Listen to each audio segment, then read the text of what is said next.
Hello YouTube, it's Mr. Mags here.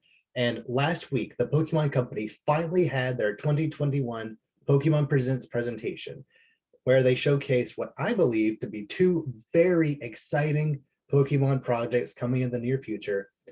First being Pokemon Brilliant Diamond and Shining Pearl, and Pokemon Legends Arceus. Now, I'm going to touch on Legends Arceus probably in a separate video because I have a lot of thoughts on the Diamond and Pearl remix. If you've been following this channel and you watched my Nerd Nook podcast recently of Maya Noah's top 10 most anticipated things of 2021, you would have seen that Pokemon 2021 was my most anticipated thing of 2021. Not most anticipated game, most anticipated thing. And I said in that video that I would bet all the money in my bank account that Diamond and Pearl remakes were coming this year. And yep, they're coming. Pokemon Brilliant Diamond and Pokemon Shining Pearl are coming this winter. Probably that November slot like they have been for the past several generations since Oros, I believe. Yeah, since Oros, Pokemon games have been coming out in around like the week before Black Friday, thereabouts.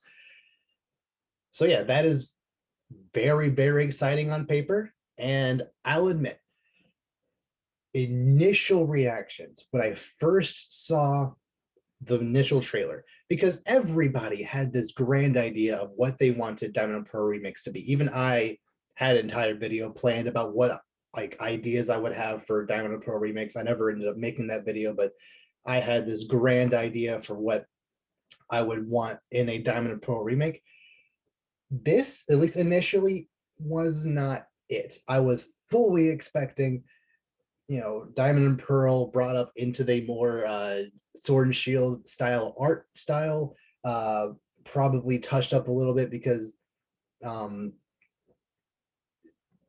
Freak has been known for starting a generation, it looking fine, and then the next game after that, just making the, once they get better working with the engine, they just kind of make the world better. The graphics is a little tighter because X and Y looked fine for the 3DS, but then Oros, Omega Ruby Alpha Sapphire, I feel just made that world pop in a way that I feel really captured the feel of the original Ruby and Sapphire while still having that, that still X and Y feel to it, which I think was perfectly okay.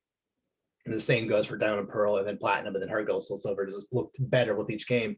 So I was fully expecting the Diamond and Pearl remakes to essentially have the same Sword and Shield art style, just a little, a little cleaner, just a little less polygonal. Hopefully the trees will look better, etc. I wasn't expecting like a whole wild area, but it still would have been cool if that happened.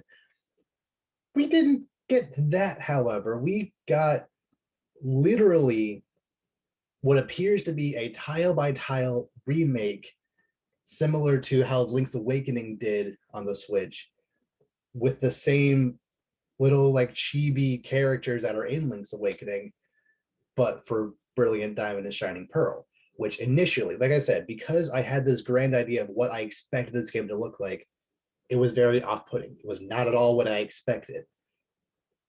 But just like a couple hours later, after looking at it more, after analyzing this trailer, for the next several hours, it grew on me very fast. I feel like, although, like I said, it's not what anyone expected or most people wanted, I feel it just like captures the Diamond and Pearl essence in a way that I feel over time people will appreciate more and more, especially once they come out and you actually like play these games, more in the future. What I have preferred, if they were to do this tile by tile remake, what I have preferred them to just do something similar to like Octopath Traveler, where it's essentially HD 2D sprites. That would be fantastic. But if they are to do the 3D models, I think this works perfectly.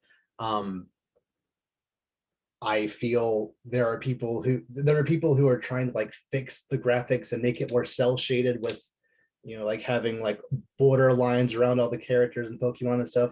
And I don't personally feel like those fixes are any better or worse than the ones that we got. It's just again a different art style, especially since people did the opposite for Sun and Moon.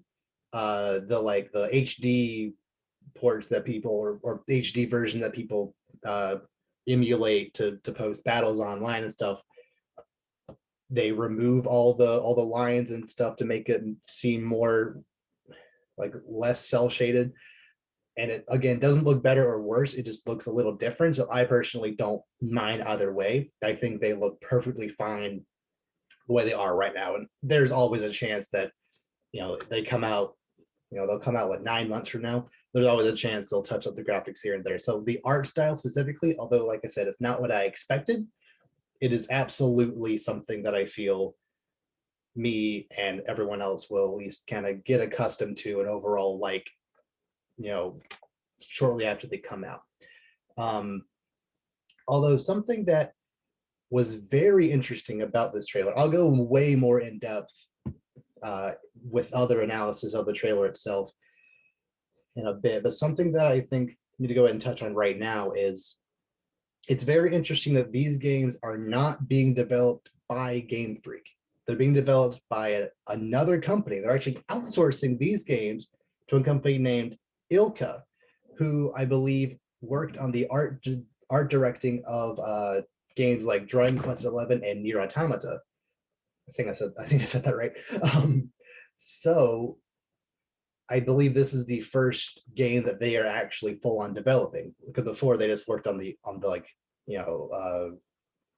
on 3D models and other like art direction stuff on those games, whereas here they're actually making the game from the ground up with Junichi Masuda still directing it, which we'll get into why I think that is significant later on.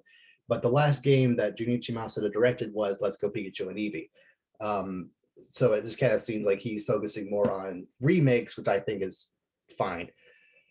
Like I said, I'll get more into why I think him specifically working on these games gives me a little more hope than I think people are giving it credit for, because a lot of people kind of blame him for the problems in Sword and Shield. As you know, I adore those games. I think there are some things that could have fixed here and there, but I think overall Sword and Shield are very, very solid games. Although Masuda did not direct those games, I don't know why people blame him, but whatever. So it's very interesting that Game Freak actually for this game decided to outsource the game that people have been clamoring for since Omega Ruby Alpha Sapphire came out. People have been clamoring for Diamond and Pearl remakes for years, going on 7 years at this point, and they decided to outsource this one. It's interesting. Clearly, they decided to outsource it because they wanted to put their entire team effort into Legends Arceus, which I think is going to be fantastic. Again, I'll focus more on that in a separate video. But it does kind of make me question why they didn't just focus all their effort on Brilliant Diamond and Shining Pearl, and then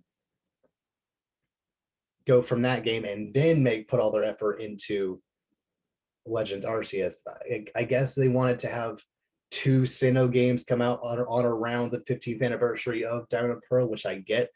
It's just interesting that they would decide now to start outsourcing games when this is the game that everybody has been wanting for years.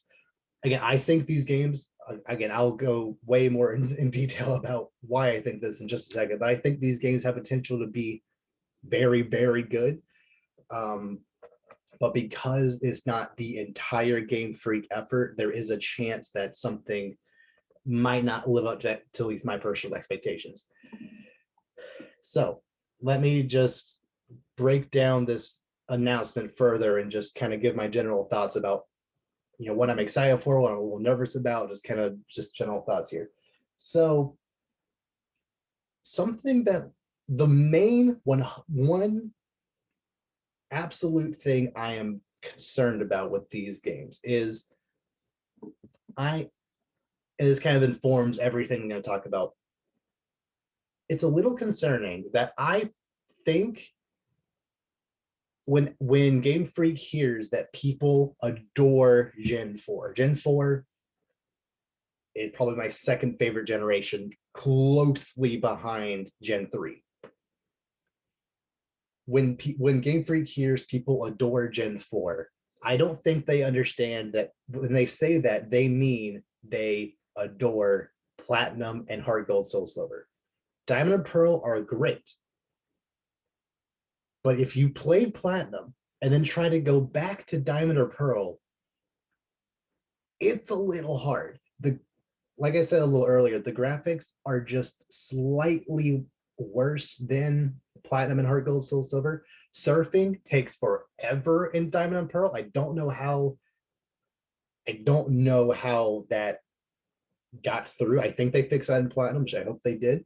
Um, the Pokédex in Diamond and Pearl, again, I'll touch on that more in depth later. The Pokédex is abysmal. There are just several Pokemon that you just can't find, even though they have evolutions in the Diamond and Pearl Pokedex, and then that also informs gym leader teams, which again I'll touch on that even more later as well. And they fix all of that in Platinum, and even the story I think in Platinum is just a lot better. I think it's just a cleaner um, cycle throughout the region, especially with you Platinum forcing you to fight Fantina as the third gym and then Maylene and then Wake, as opposed to doing the thing where you could choose between either facing Maylene or Crash Wake first and then going back to Fantina. I always feel that kind of breaks the flow a little bit if you have two gym leaders on the same level. If they do it the Diamond and Pearl route, I really hope they have Maylene be the third gym and then have Crash Awake be the fourth gym, or vice versa. Although I personally feel like going to Veilstone first kind of works a little better. But regardless, I'm a little scared that because they said in the trailer that this is going to be a faithful remake of Diamond and Pearl. I am terrified that that is all it's going to be. They're not going to fix the Pokedex at all. All of the characters are going to be exactly the same. All of the new stuff added in Platinum is not going to be in there. There's evidence of the contrary, but I'm still a little scared of that. Once they give me even the slightest bit more evidence of any of those fears going away, I'll be 100% excited. But right now, I'm like 85 to 90% hopeful about these games. But once they give me a little more confidence, it'll be 100% easy. Um, yeah, like that's just something that I feel Game Freak really needs to wrap their head around, because that's something I've always appreciated about both Heart Gold, Soul Silver, and Oros, is that it's not just Ruby Sapphire remakes. It's not just um, Gold and Silver remakes.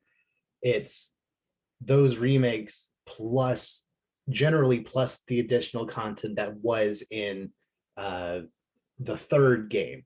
You had the entire Delta episode where you fought Rayquaza. You have the Suicune side quest in Heart Gold Soul Silver, um, and I really hope that Diamond and Pearl remakes do something at least similar to that.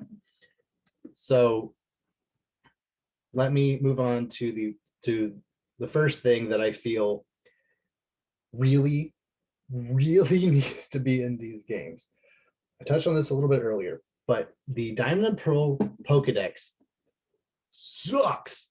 Like, I don't know what they were on when they thought, let's have all of these brand new evolutions of classic Pokemon, evolutions for Porygon 2, Electabuzz, Piloswine, Magmar. Like, there's so many fantastic evolutions. Some of those are some of my favorite Pokemon of all time. Gliscor, Gallade, Roserade actually in the game. Strangely enough, it's weird that they would choose certain ones to be in the game, like Roserade, but not have ones like Magnezone be in the game. Like, it's, or Rhyperior. Like, it's so weird which ones would actually get in the game. To the point where, because they didn't have access to all of these Pokemon, the gym leader teams and Elite Four teams just felt lame by comparison. Because if you take the teams from Diamond and Pearl, compare them to Platinum, in Diamond and Pearl, because of just the way the Pokedex is, Flint, the Fire Elite Four member, the Elite Four member who specializes in fire type Pokemon, because they didn't plan around the fact they'd have a Fire Elite Four member, he had a Rapidash and an Infernape. Okay, good start. Infernape being your strongest. I personally don't love when gym leaders or Elite Four members have a starter Pokemon on their team, let alone it being their strongest. It just feels a little world breaky, but that's just me. So you have two fire types, two very strong fire types. Good start. Then you have a Steelix. Okay, that's fine. Bruno in Gen 1 and Gen 2 actually had an Onyx. There are other fire types to pick from, but you know what? You have an Onyx. It's fine. It's happened before. You also have a Wapani. Okay, I mean, it is a Gen 4 Pokemon. It can set up Sunny Day, I guess, but like, why is it here? Why does Flint, the fire gym leader or fire Elite Four member, have a Wapani? Okay, whatever. Candace had a Medicham. Like, it's not crazy. This is a brand new Pokemon that no one else had. Sure. Then he also had a Drifblim. Like, Fantina already used one of those. Why do you have a Drifblim? Like, there was literally no reason why an Elite Four member who specialized in a specific type should only have two of that type. And this was consistent throughout the entire game. Like I said, Candace had a Medicham. Lucian, not Lucian, the electric one, Faulkner, had a Ambipom and an Octillery of all things, because they forgot to have Electivire or any other electric types in the game. Like, you had a Raichu, a Luxray, and then two Pokemon that aren't even electric. So yeah, take Flint's team of Rapidash, Infernape, Lopunny, Steelix, Drifblim. Compare that to his Platinum team of Rapidash, Flareon, Houndoom, Infernape, who's not even the strongest anymore because of Magmortar is now. That is a significantly better team, just overall, period, let alone the fact that they're all fire types. So, and part of that is the fact that on top of Diamond and Pearl not having most of the new Pokemon evolutions, at least in the base game, there were so many new Pokemon just added to the Pokedex, period, that gym leaders, Elite Four members could choose from, that just kind of fleshed out their team better. Like, Scyther. Aaron now had a Scizor, which was great because before he had a Dustox and a Beautifly on his team. Like, that is not Elite Four material. But now he has a Yanmega and a Scizor, which is just way cooler. Yeah, like, those two. Tangrowth wasn't even accessible in the main game at all. So yeah, that's a problem. Like, it's not that Tangela wasn't found in the base game and then in a swarm or somewhere in the post game. Tangela is inaccessible in the base Diamond and Pearl, except for importing them in from Leaf Green Fire Red, which is crazy that they would make these Pokemon have evolutions and not have them evolutions accessible aside from trading or importing. That was a really, really weird decision. And I hope and pray that they fix that. And there is evidence for them doing that. I'm not the first one to point this out, but let me go ahead and show you. I have the trailer pulled up here. So real quick, first, the this trailer, maybe you remember just how dumb the original DS looked. I never had one of these fat DSs. I started with a DS Lite, but this DS looked so bad. Anyway, at 1 minute and 8 seconds, you see, where are we? Here, we'll play from here. You see a Porygon Z. Porygon Z is one of the many Pokemon that is an evolution of a previous gen Pokemon that was inaccessible in Diamond and Pearl. There was no way to get a Porygon or Porygon 2 in Diamond and Pearl. Unless I'm misremembering, I'm pretty sure not even in a swarm or something like that could you get a Porygon Z. Meaning that unless this is an isolated incident, they will probably add the other evolutions into this game. And hopefully, by extension, add the rest of the Platinum Pokedex, including stuff like Houndour and Scyther and Tropius and all the other great Pokemon that just kind of flesh out the Pokedex a little more. So yes, that is something that I feel is absolutely necessary for these games to be successful. If it's just the Diamond and Pearl Pokedex, I'm not going to be that excited for them. If I get evidence that Flint still has a Lopunny and a Drifblim, I'm not going to be happy. But I that Porygon Z being in that trailer, I kind of wish they had shown one that kind of confirmed it harder, like if they actually showed Magmortar or Tangrowth, ones that like literally are inaccessible, period. Or like showed a gym leader actually having a, like if they actually had showed Candace having a Frostlass, for example, because she didn't have an original team, that would have been something. But regardless, that gives me hope about at least, the Pokedex being expanded at least a little bit. Kind of going on that, I've already heavily touched on the gym leader teams and just Elite Four member teams that I feel should be updated, to the Platinum, at least to the Platinum standard. And kind of touching on that, I really, really hope that they keep the fact that you can rematch all the gym leaders and Elite Four members in Platinum intact for Diamond and Pearl. That's something that was sorely missing in Omega Ruby Alpha Sapphire. You could rematch the Elite Four members, and they had some pretty cool rematch teams, but you could not rematch the gym leaders, even though that was the first game that gym leaders could be rematched in, which was very disappointing because there's several Pokemon, especially Tate and Liza, that I feel could have used updated teams, period. Why didn't they give Tate and Liza their Emerald team, whatever? But also just used a rematch to kind of like reinforce that they are the strongest people in this region.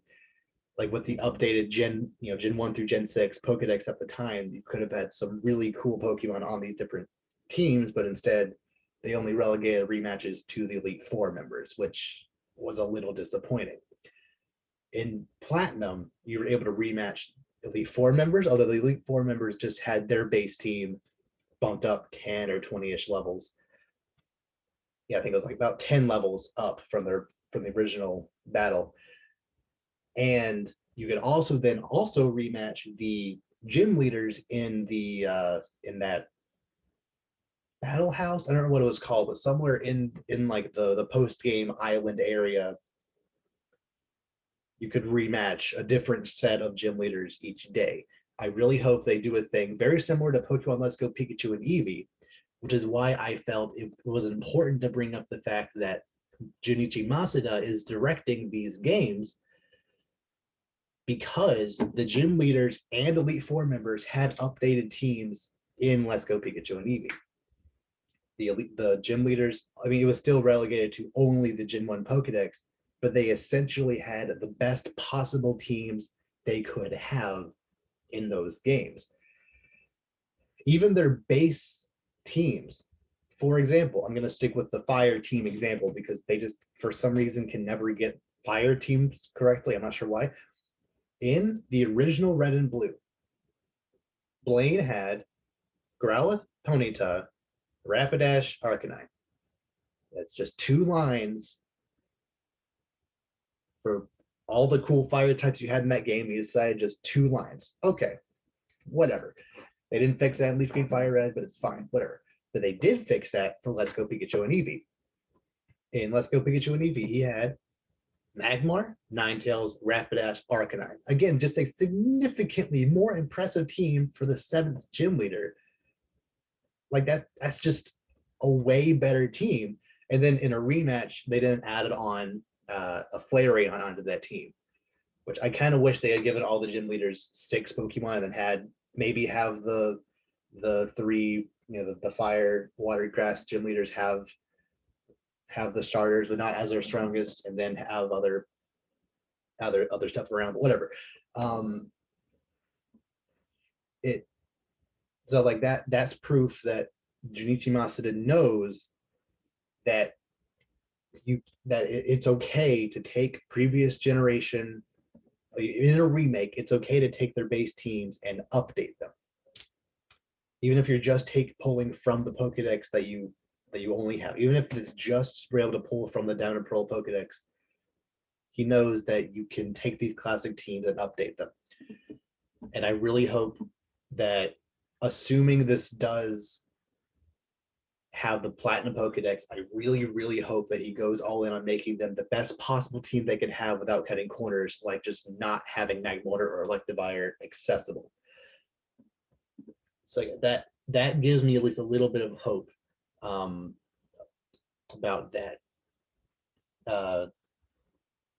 Yeah. Also, in Let's Go Pikachu and Eevee, the Elite Four members, they had their same teams, but then also tacked on another Pokemon, and every single one of them had a Gen 1 regional variant. Unfortunately, Down in Pearl, no Gen 4 Pokemon had any regional variants, actually. They just somehow skipped Gen 4 when they're making regional variants in Gen 7 and 8, but whatever. Is there a chance they could have? No, never mind. It's fine. So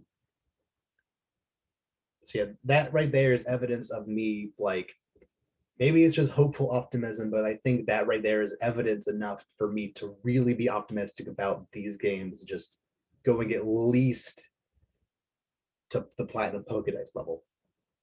So here is something that I said in the podcast a couple of weeks ago when I was talking about how Diamond and Pearl remakes are my most anticipated things. I said in that, if they don't have new Mega Evolution, which I don't actually think they will, I think there's a pretty good chance of Mega Evolutions at least being in the game, like at least the previous gen Pokemon having Mega Evolutions, like for example Garchomp or Medicham, etc., still having their Mega Evolutions. Especially give Cynthia Mega Garchomp; she deserves it. I don't necessarily think there will be brand new Mega Evolutions, even though I think Electivire and Magmortar and other Pokemon like that deserve it. I don't think they'll actually have them. But I do think Megas will be in the game, at least in some capacity. I said, even if they don't have the new updated Pokedex or Mega Evolutions, I really, really hope that they have some kind of Delta episode style events for all of the different, at least most of the different mythicals and legendary Pokemon. Because it is insane to me that in the games, Cresselia and Darkrai are counterparts of each other. You get Cresselia's help to break a kid out of a Darkrai induced nightmare, yet you never actually fight Darkrai in the main game. That's just kind of crazy to me. So I hope that they have some kind of special events for at least most of the legendary and mythical Pokemon. Like after you beat the main game, after you get to a certain point in the post game, you then go back to Cannelade and you start the Darkrai event, or like the nightmare, like dream event, whatever they call it, where you get Cresselia's help and then you use a Lunar Wing on the child, and then Darkrai like pops out and goes somewhere. Then you go after him and fight him and catch him, whatever. I think, especially since Deoxys in Oros used to be a mythical Pokemon that wasn't accessible outside of online or GameStop distribution events, with him being accessible in the main game, I think that is at least gives me more hope that they'll add something like that in Brilliant Diamond, Shining Pearl. Another thing I really hope they do kind of on that is that I really hope they have the distortion world is at least an optional area. Turnback cave, is that what it's called? Whatever cave Giratina is in Diamond and Pearl is just so underwhelming. I don't like Pokemon games do this, have this thing in like every other game where there's this area that you have to like go into this room and there's 4 exits and you have to choose the right combination of exits, and like even if you go in and go back out, it doesn't take you to the room you were just in. It's very confusing and very frustrating, and I've never, because they had one in Leaf Green Fire Red post game, they had one in that game. I know the desert in Sun and Moon was like that. It's just I've never had fun in those kinds of areas. I've never thought them entertaining, or you know, just I never liked that stuff. So I know you can have that cave exist as long as at the end of that cave a portal to the distortion world is then accessible for them to go in and catch Giratina. Because it would be weird if Giratina, obviously he's going to be accessible in this game, but it would be weird if you could get Giratina but the Greasiest orb was not accessible.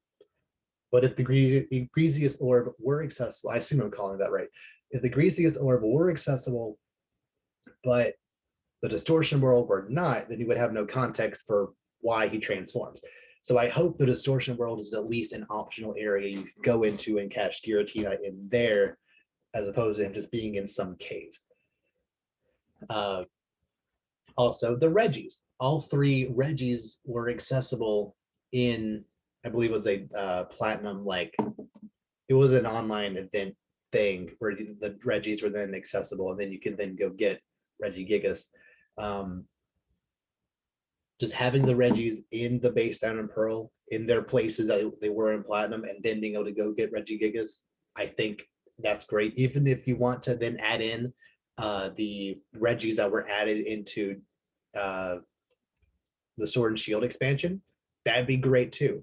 I don't expect these games to have updated Pokedex all the way to Gen 8. I fully expect them to just be the Gen 4 and previous Pokemon, just like how Let's Go Pikachu and Eevee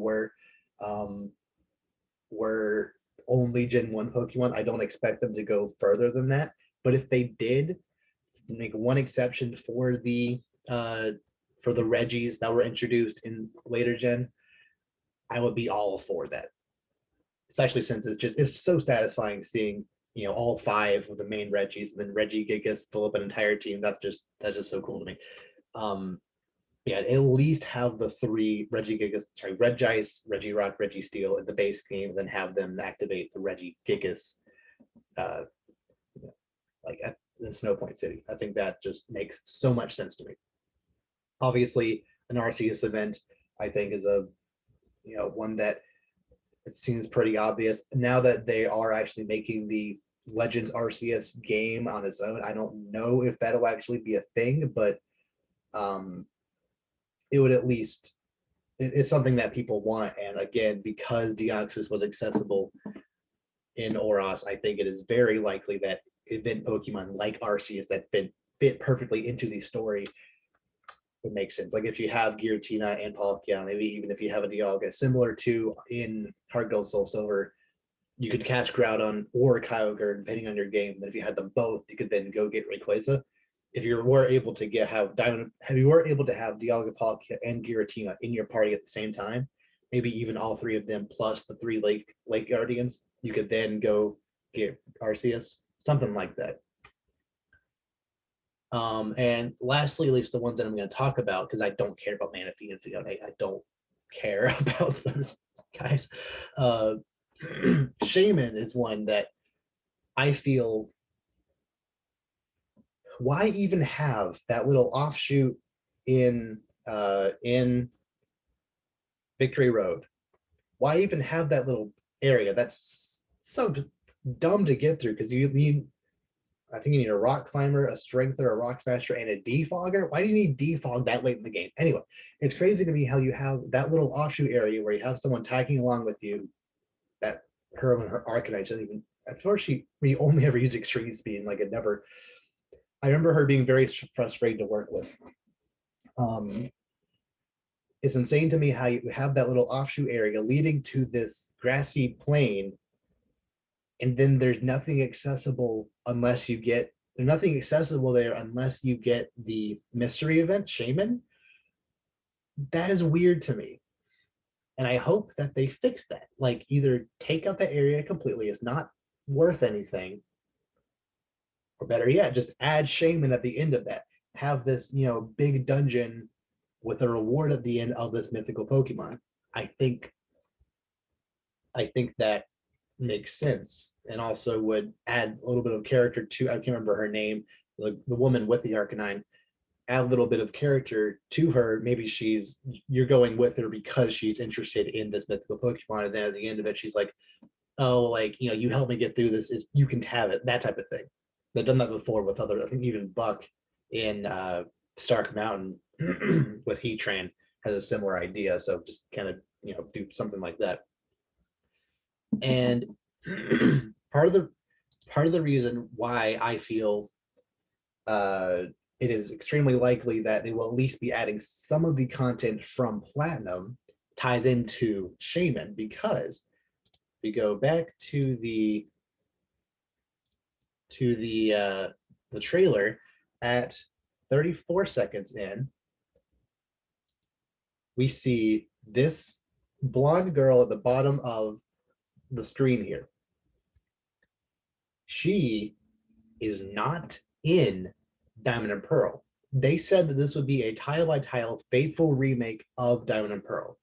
However, she was not in Diamond and Pearl because that is the woman that gives you the Gracidia flower that makes Shaman turn into Sky form, which is not accessible in Diamond and Pearl. She's only accessible in Platinum,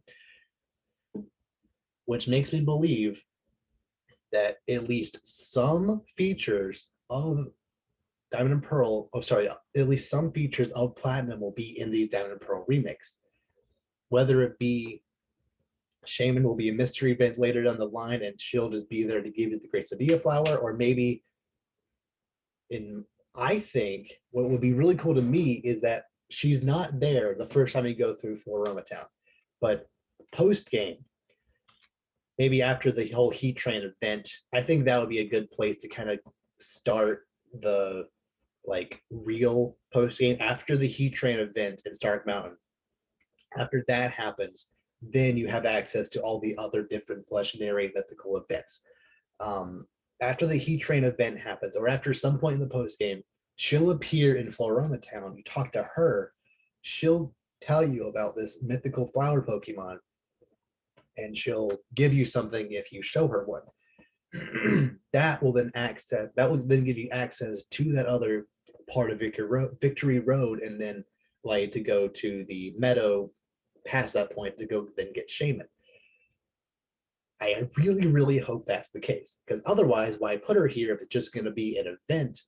I don't know. I think we're kind of past the point of where events are special, since they just come from the cloud anyway. So why not just have them in the base game if you're just going to give them to us later? We know the code is in there, so just give it to us in the base game. Her being there gives me hope for at least some Platinum features being in the base Dino Pro remix. So just a couple of other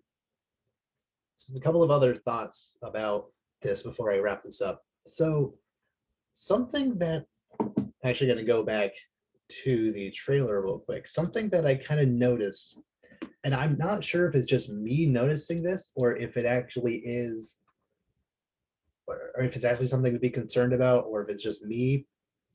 It kind of looks like you can only go in 8 directions, because I only ever see characters go either, up, down, left, and right.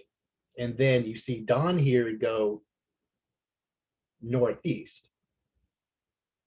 And then later, at 58 seconds, it's subtle, but you see Dawn let me move that down to 0.5. You see, obviously he's moving forward. You see Dawn moving diagonally here. And then she kind of turns and goes down. I can't tell if that's just like the game correcting you going, one angle to another. That's just how it appears, or if she actually went, if she actually like could go in a clean circle if she wanted to. Because I want to look at it again. It really does look like it was like a more angular turn as opposed to a clean circle. Because I believe it was in X and Y on the roller skates, you could go in a directions. So you could go like, in a circle. But if you're just using the D-pad to move and run, you couldn't actually uh, move any directional. It was only those 8 directions. But then in Oros, you could go in any direction you want. And since then, in every game past that, up until like Sword and Shield, you've been able to go omnidirectional. Whereas here, we have at least 2 points of evidence that are, I can't tell, I really cannot tell if she, let me just, one more time. I'm gonna move it down to 0.25 speed.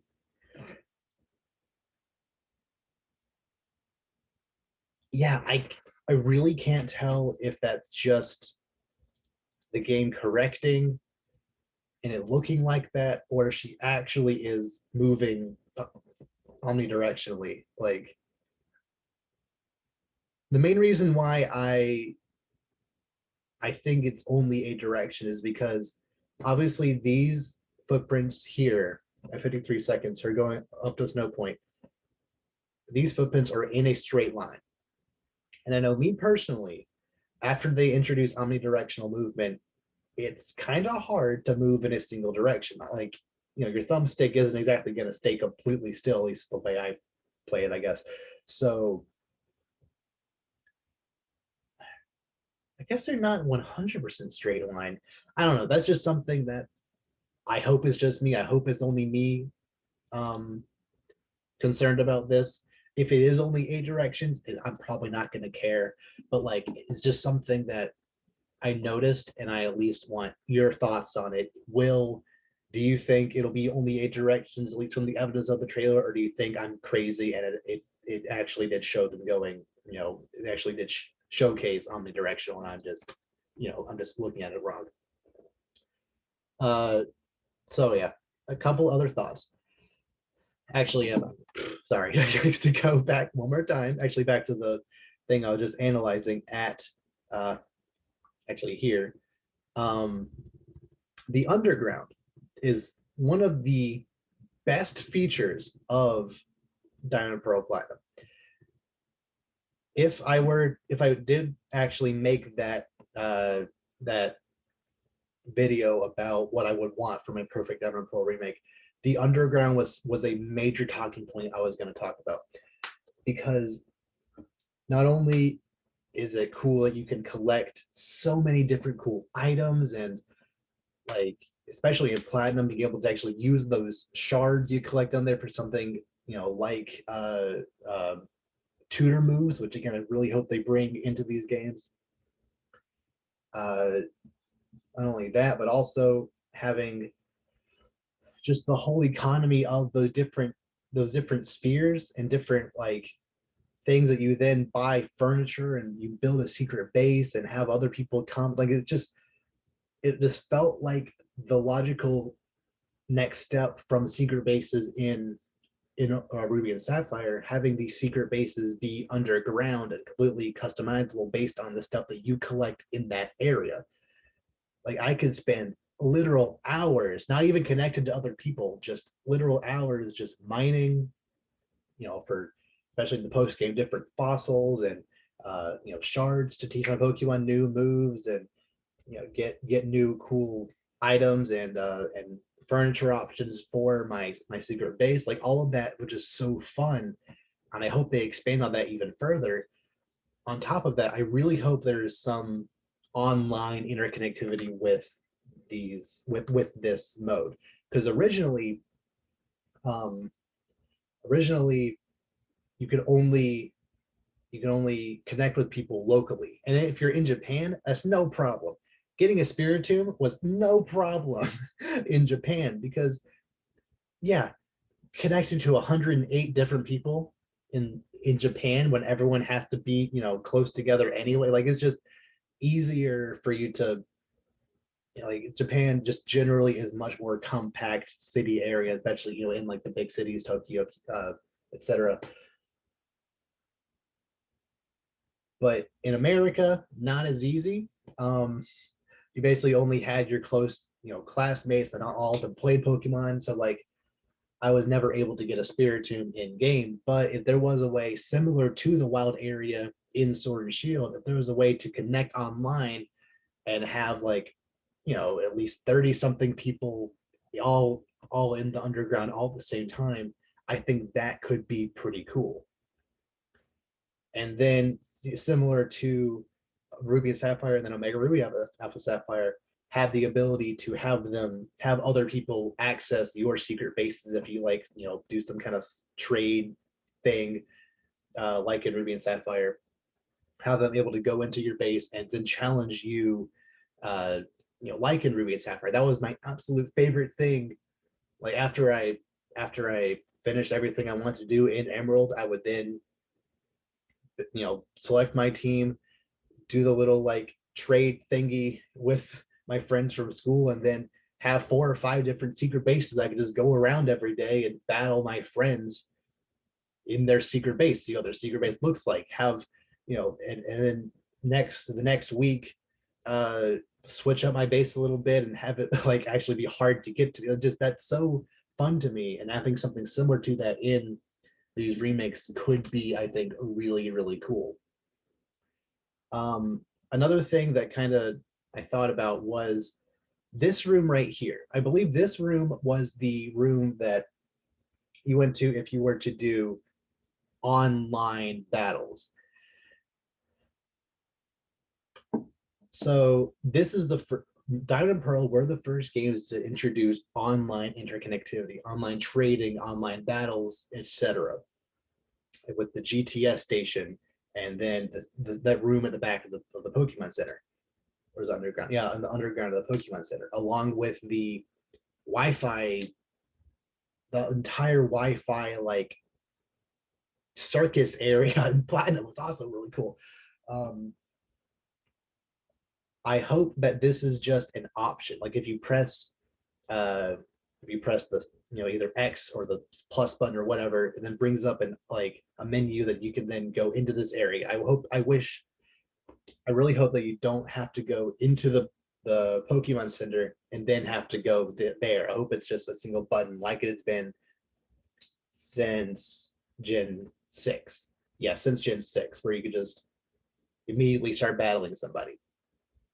If it is like that, I'm not going to be too mad, but it would just be really cool just to have this stuff accessible from wherever you are. Um, and yeah, similarly to the GTS station, I really hope that the GTS is just accessible, similar to Sword Shield, where you can just press any, just on the main menu screen, just start trading. Uh, Actually, sorry, it's not in Sword and Shield. It's in the Pokemon Home, technically, but you know what I mean. Like, I know in 6 and 7 there was a way to very seamlessly just do global trade station stuff just anywhere. If you do have to go to a specific place in Jubilife again, that'd be fine, but like, it would be more convenient if it could just be wherever. Second to lastly, Pal Park. What is that going to be now?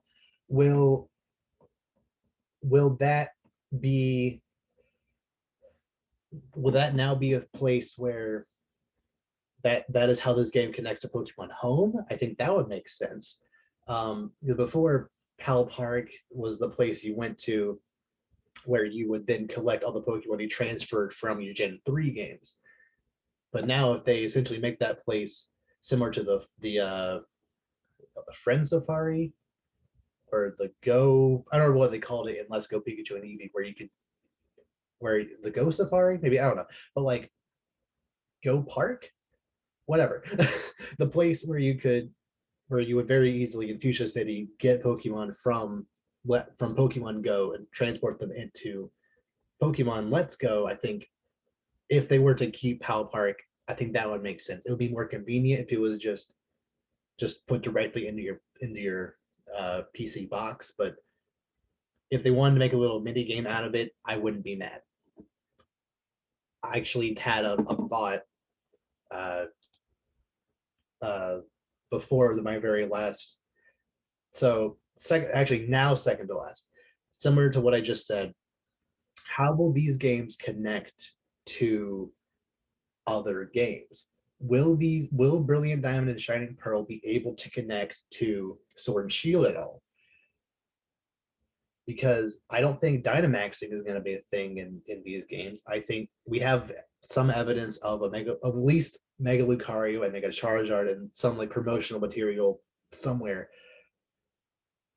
But yeah, Mega Evolutions aren't accessible in Sword and Shield. There are several Pokemon like Perugly, just to name one example, that is not accessible in Sword and Shield. Yet they'll obviously be in Diamond and Pearl remakes. And I know they've updated Sword and Shield with the new expansions to just have all these different Pokemon accessible, but will they have to do that again? Or will there just not be any connectivity with Gen 8? Will these even be considered Gen 8 games? Do generations even matter anymore? I'll go into that more in my Legends Arceus video, but yeah, that's just something that I need to see exactly how they do it. I definitely believe you'll have access to Pokemon Home content. You'll be able to bring at least the Gen 1 through 4 Pokemon into here. I still don't think it'll be all the way up to Gen 8, but if they did, it'll be cool.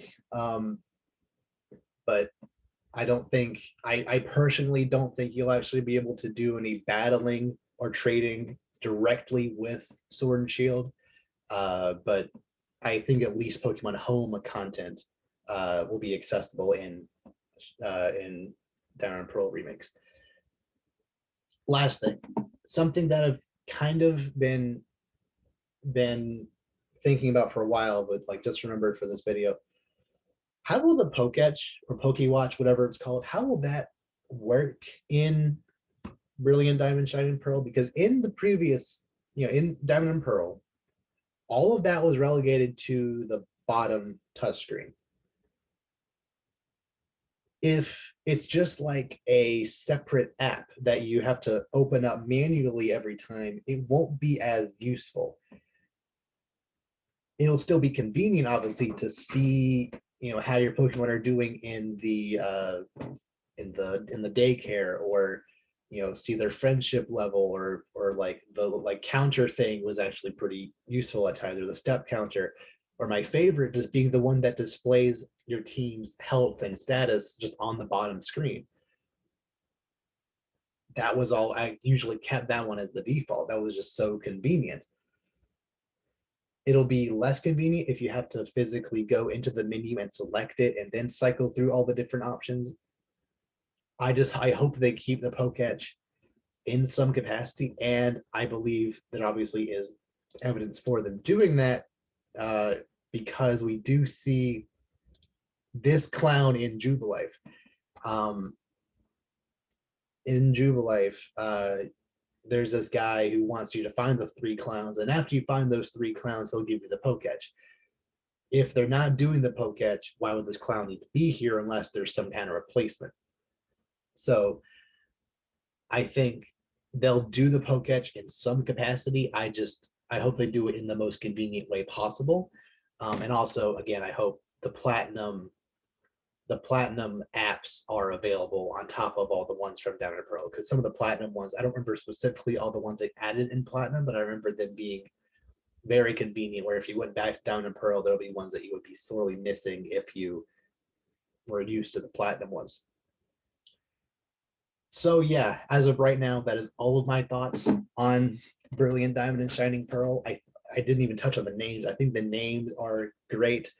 Uh, I was expecting them to be alliteration, although I don't not really sure why because the previous ones haven't been. But like Brilliant Diamond, Shining Pearl, I think they just give off like the right. Let me say the right vibe for what like for what these names should have been, and like just kind of final thoughts, or at least final thoughts of my initial impressions. If they do at least some of the stuff I talked about, if they at least do the updated Pokedex, I'll be happy. If they at least do the some form of mythical or legendary events a la Delta episode, I'll be satisfied. They don't have to add in all the new characters. I won't really care if Looker isn't in this game. I won't really care if Kyron isn't in the game. He didn't really do much. I in my ideal Diamond Pearl remake, I would have preferred him to actually be a bigger character. Maybe even be the one to then create new Mega Stones for at least for the team Galactic admins like Mega Skuntank and Bradley and Weavile and whatever. But it's not a huge deal if he's not in it. You know, he didn't, like I said, he didn't do much. I just hope that they have at least the best possible teams they can have throughout the game. I hope the music still is, fantastic because Down and Pearl has some of the best music in the entire franchise. I hope they keep, the personalities of all of them. I hope they utilize the art direction they did go with to its best ability. Yeah, I am very optimistic about all this. Leave your comments down below. What do you think about all this? Do you think anything I said here is crazy? Are you not at all excited for these games? If you're not excited, please tell me why. Is there anything that you think I missed about my analysis of this trailer? Is there anything that you hope will be in this game, but like maybe not sure about, but it'll be cool, etc.? Leave all that down below. I'd love to have a discussion about all of this. And like, yeah, like even if you're not necessarily excited for these Pokemon games, there's still Legends Arceus coming next year. And I am still excited for these Pokemon games. So yeah, it's just a great time to be a Pokemon fan right now. So yeah. Uh until next time, see you later.